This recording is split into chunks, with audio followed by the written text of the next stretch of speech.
everyone, my name is Sonia and I welcome you to my channel Sonia Ma'am English and Social। तो आज हम discuss करने जा रहे हैं क्लास 10 फर्स्ट वाली बुक की poem fire and ice written by Robert Frost part 2, जहां पर हम डिस्कस करेंगे इस पोएम का central idea, then theme, then message, then poetic devices and rhyming scheme. इन सारी चीजों को हम वन बाय वन आज डिस्कस करने जा रहे हैं। So let's start with the central idea.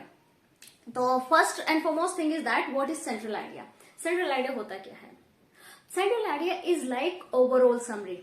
जैसे कि किसी भी चैप्टर और किसी भी पोएम की एक समरी होती है, उस समरी को इन शॉर्ट समराइज करने को सेंट्रल आइडिया कहते हैं।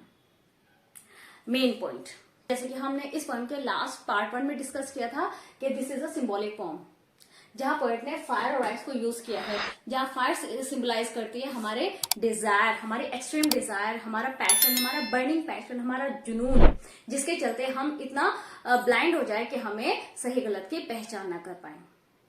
और आइस सिंबलाइज करता है हेट्रेड, कोल्डनेस और इनसेंसिटिविटी ऑफ फीलिंग्स, जहां से हमारे दिलों से प्यार खत्म हो जाए, अटैचमेंट खत्म हो जाए, हम अपनी फैमिली के लिए इनसेंसिटिव हो जाए, हम अपने लविंग पीपल, हमारे रिलेटिव्स, हमारे फ्रेंड्स, उन सब के लिए इनसेंसिटिव हो जाए, हमारे फीलिंग्स खत्म हो जाए इन सब के लिए।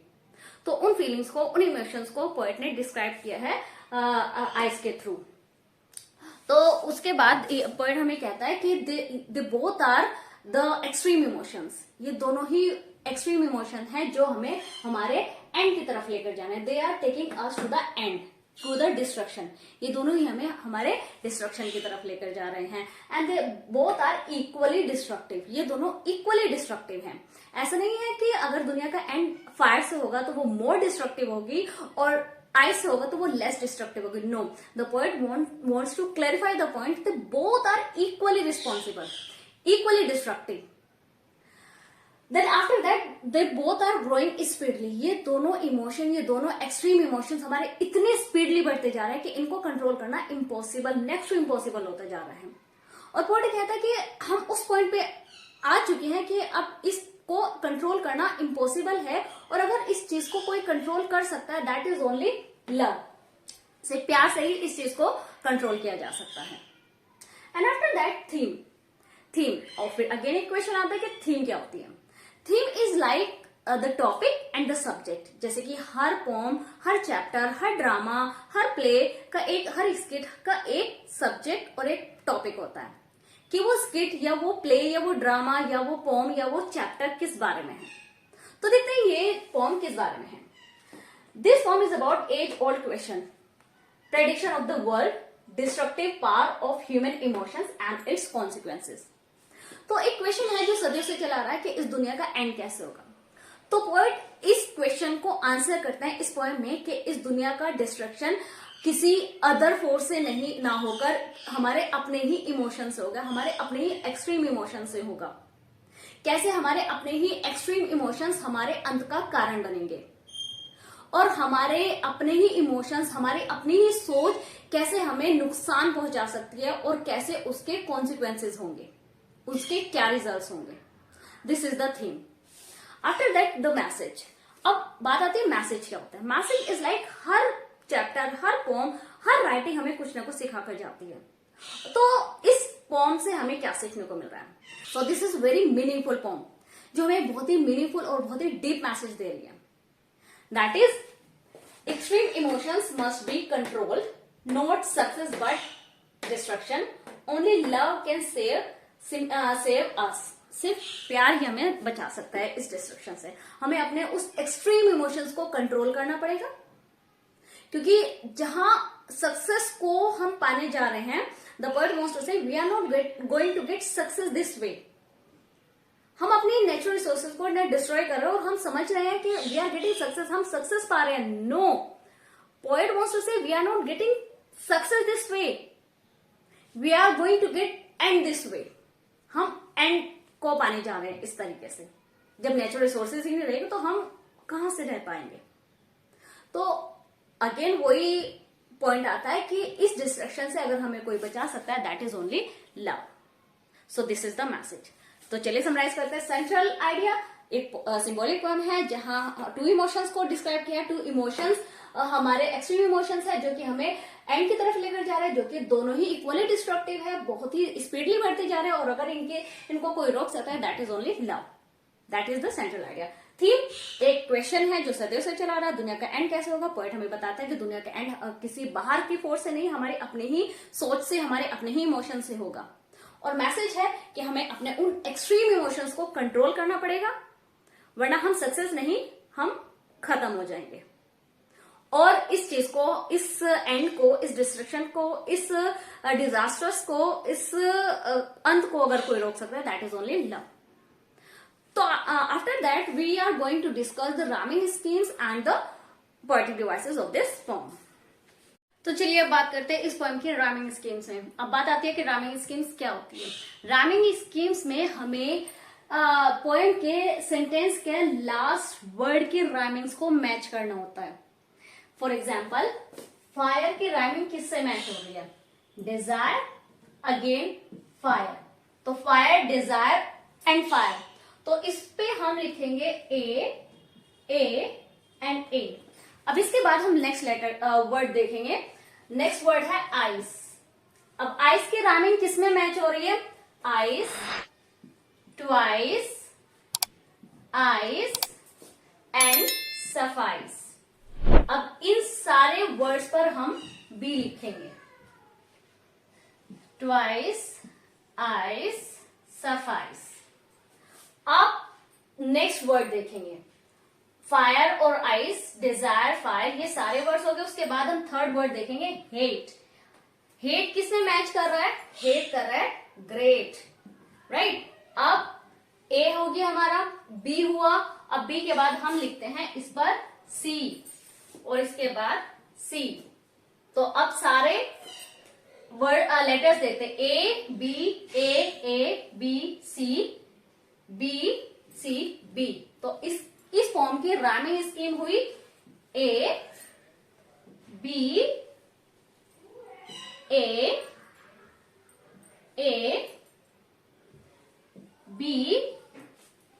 सी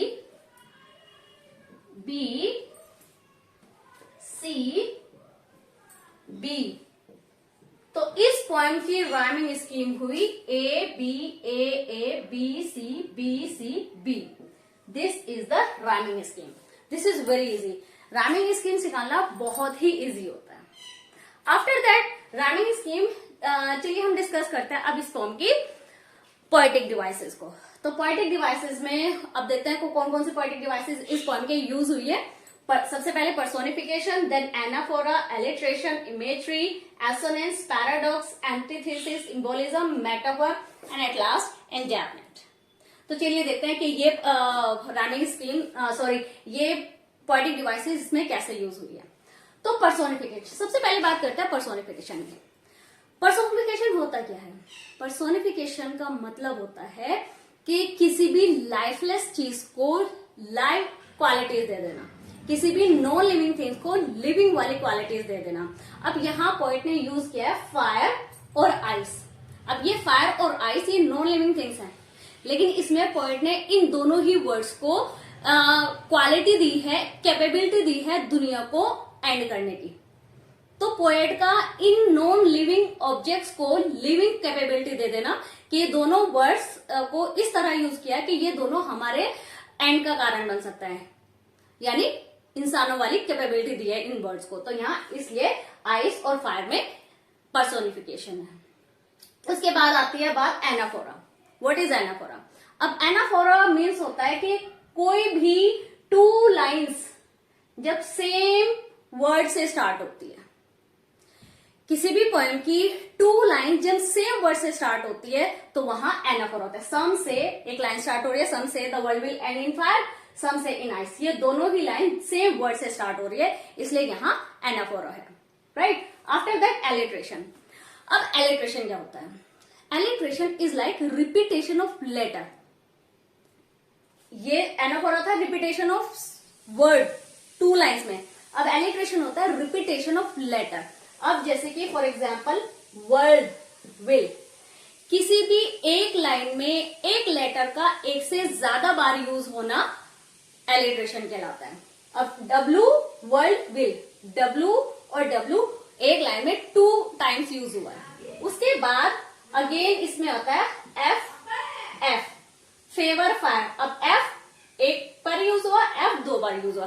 तो एक ही लाइन में जब एक लेटर 1 टाइम से ज्यादा यूज होता है तो वहां एलिट्रेशन होता है। तो यहाँ एलिट्रेशन इस फॉर्म में है word will, WW, favour fire, FF, right. इसके बाद आती है बात इमेजरी। इमेजरी क्या होता है? इमेजरी का मीनिंग होता है कि पोएट कुछ ऐसा यूज करे कि हमारे माइंड में एक इमेज क्रिएट हो जाए, कोई भी वो चीज जो हमारी सेंस को अपील करे। अब यहाँ बात आती है टेस्टेड। अब यहाँ टेस्टेड वर्ड जो है हमारी सेंस को, हमारी टेस्ट वाली सेंस को अपील कर रहा है, तो इसलिए यहाँ इमेजरी है, right. After that assonance. Assonance क्या होता है? एसोनेंस का मीनिंग होता है कि एक सिंगल वोवल रिपीटेडली यूज होता है एक लाइन में। For example hold, O, those, O, who, O, favour, O. तो यहाँ ओ वोवल की साउंड रिपीटेडली यूज हो रही है।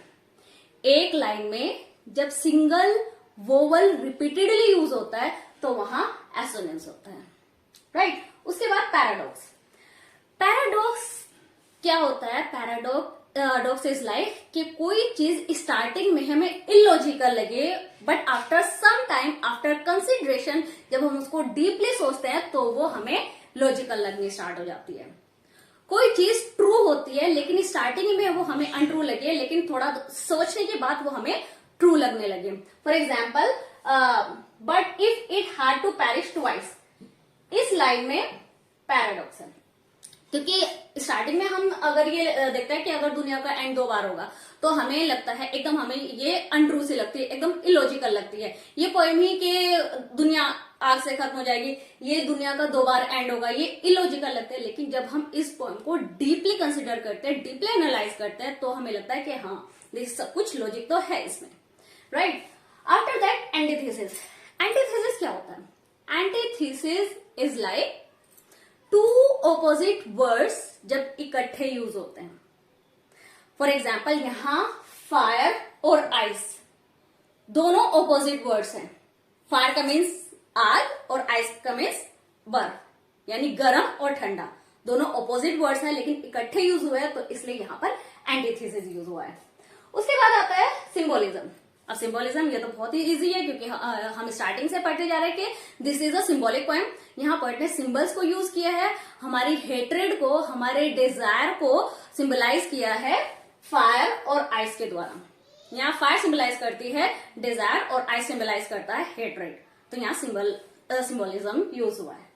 उसके बाद आता है मेटाफर। मेटाफर क्या होता है? मेटाफर इज लाइक कि फॉर एग्जाम्पल सिमिली और मेटाफर दोनों कंपैरिजन होते हैं। अब सिमिली और मेटाफर में डिफरेंस क्या होता है? अगर हम किसी चीज को किसी से कंपेयर करें, उसमें लाइक वर्ड यूज करें, तो वहां पर सिमिली हो जाता है। For example she is like a rose, वो रोज की तरह है, यहां पर सिमिली हुआ क्योंकि हमने लाइक वर्ड यूज किया। अगर हम ये कहें शी इज ए रोज, वो एक रोज है, तो जब हम उस वर्ड को मान लेते हैं कोई अदर चीज। अब हमने यहां हमने रोज को माना कि शी इज अ रोज, लड़के को हमने रोज मान लिया। अब यहां इस पोएम में क्या मेटाफर कैसे हुआ? हमने फायर को अपने डिजायर मान लिया और आइस को हमने अपनी हेट्रेड मान लिया, राइट। यहां आइस को कंपेयर किया गया हेट्रेड से और डिजायर को कंपेयर किया गया फायर से। शी इज ए रोज, हमने लड़की को रोज मान लिया, हमने फायर को डिजायर मान लिया और आइस को हमने हेट्रेड मान लिया, राइट। तो ये था मेटाफर। उसके बाद एट लास्ट इंजैगमेंट। इंजैगमेंट क्या होता है? Enjambment is the absence of punctuation. जब हम कोई लाइन उस लाइन के एंड में एंड ना होकर नेक्स्ट और नेक्स्ट टू नेक्स्ट या लास्ट में एंड होती है, तो वहां इंजैगमेंट होता है। फॉर एग्जाम्पल जैसे कि ये पोएम स्टार्ट होते हैं यहां से, some say the world will end in fire, some say in ice, from what I have tasted of desire I hold with those who favour fire. तो फुल स्टॉप यहां use हुआ है। यहां से स्टार्टिंग से यहां तक कोई भी पंक्चुएशन नहीं है, तो यहां एंजैगमेंट है, राइट। उसके बाद अगर हम नेक्स्ट देखें तो आई नो इनफ ऑफ हेट, ये लाइन यहां पर एंड नहीं हो रही है, ये लाइन यहां पर एंड नहीं हो रही है। ये line I know enough of hate to say that for destruction ice is also great, ये लाइन यहां एंड हो रही है। इट मीन्स यहां से स्टार्ट होकर ये लाइन यहां एंड हो रही है और यहां से स्टार्ट होकर ये लाइन यहां एंड हो रही है। तो जब एक लाइन के एंड में एंड ना होकर या इन बिटवीन कोई पंक्चुएशन ना होकर कॉन्टिन्यूसली चलती रहती है और वो दूसरी या तीसरी एंड में फुल स्टॉप होता है या कोमा लगता है या what ever the punctuation is, तो उसको एंजायमेंट कहते हैं। एंजायमेंट की शॉर्ट फॉर्म है एब्सेंस ऑफ पंक्चुएशन, राइट। तो चलिए समराइज कर लेते हैं। पर्सोनिफिकेशन, जब हम लाइफलेस चीजों को लाइफ वाली क्वालिटीज दे देते हैं, जब हम नॉन लिविंग थिंग्स को लिविंग वाली क्वालिटीज देते हैं। जैसे कि यहाँ फायर और आइस है, इनको क्वालिटीज दी है कैपेबिलिटी, इंसानों वाली क्वालिटी, क्योंकि कैपेबिलिटी जो होती है वो इंसानों की क्वालिटीज होती है, तो वो क्वालिटी इंसानों की या एनिमल्स की किसी की भी, तो वो कैपेबिलिटी हमने यहाँ नॉन लिविंग थिंग्स को दे दिया। एनाफोरा, जब टू लाइन सेम वर्ड से स्टार्ट होते हैं वहां एनाफोरा होता है। एलिट्रेशन, रिपीटेशन ऑफ लेटर, जब एक लाइन में एक लेटर एक से ज्यादा रिपीट होता है तो वहां एलिट्रेशन होता है। इमेजरी, जब कोई चीज हमारे माइंड में इमेज क्रिएट करे और हमारी सेंस को अपील करे तो वहां इमेजरी होता है। जैसे कि टेस्टेड वर्ड है, हमारी सेंस को अपील कर रहा है, सिक्स सेंस को अपील कर रहा है। एसोनेंस, एसोनेंस जब एक वोवल साउंड रिपीटेडली रिपीट होता है, जैसे ओ ओ ओ ओ, तो यहाँ एसोनेंस है। पैराडॉक्स, कोई चीज जो स्टार्टिंग में अनट्रू लगे, स्टार्टिंग में इलॉजिकल लगे, लेकिन थोड़ा सोचने के बाद, रियलाइजेशन के बाद, एनालाइज करने के बाद उसमें थोड़ा लॉजिक नजर आने लगे, जैसे if it had to perish, इस लाइन में पैराडॉक्स है।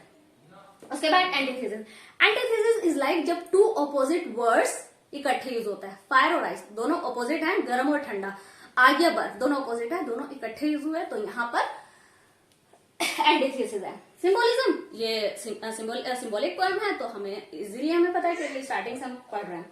मेटाफर, जब किसी चीज को किसी चीज से कंपेयर कर देते हैं। इस पोएम की डिटेल एक्सप्लेनेशन देखने के लिए यहाँ क्लिक करें और हमारे चैनल को लाइक, शेयर और सब्सक्राइब करना ना भूलें। तो मिलते हैं हम अपनी नेक्स्ट वीडियो में। Till then, good bye.